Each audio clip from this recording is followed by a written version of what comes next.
back, everyone. We're keeping you and your family safe. Any time of the year is important, but especially when the snow begins to fall. So Katie Dewar, forever agent with Berkshire Hathaway Home Services Premier Properties, is here to share a few of her tips on how you can protect your home this winter season. Good morning. Good morning. Thank you for joining us today. Yes. Yeah, so Katie, where should a homeowner begin when it comes to protecting their home during these cold and snowy months?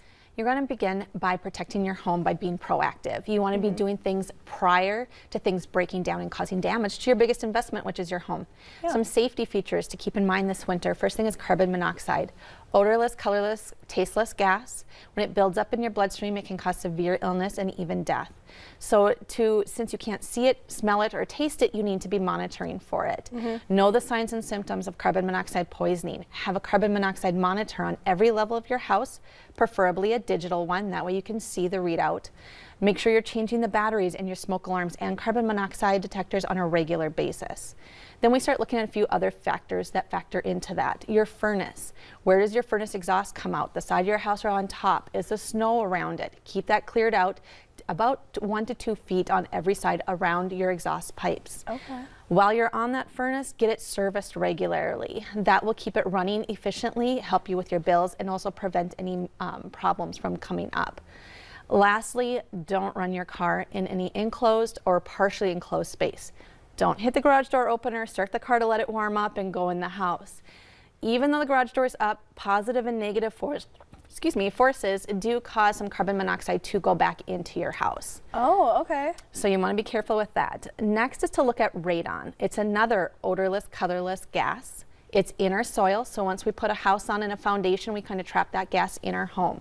You want to monitor that levels. You can either do this with an at-home kit you can buy from a home hardware store or buy through a professional.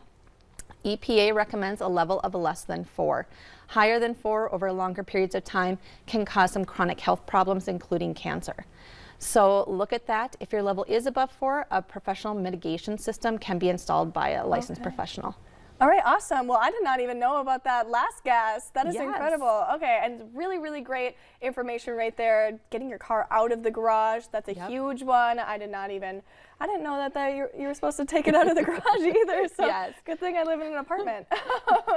So where can homeowners go to find more information about yearly tips like these to help keep your home safe? I send out a great newsletter that goes through home ownership tips and tricks. I send it out monthly along with some postcards. I also do some seasonal stuff to keep my clients, friends, and family in the know of things to keep their mind on as the seasons change. All right. Lovely. I mean, to backtrack a little bit, I was wondering how many houses come with a carbon monoxide detector?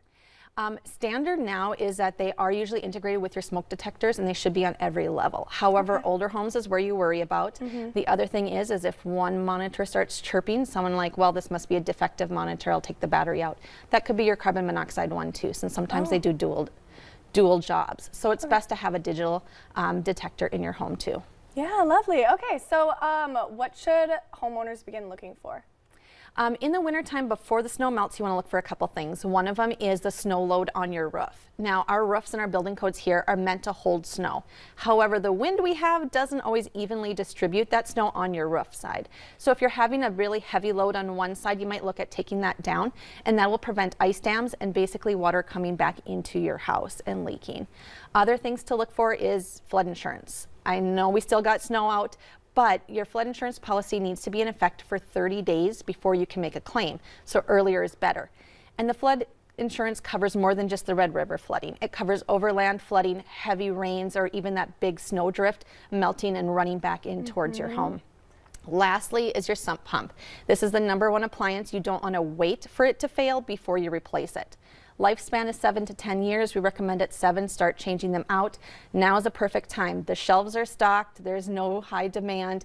Go get one, get it installed before spring and before they're really going to start working. All right, yeah, that's super, super important. I remember my first spring in Fargo.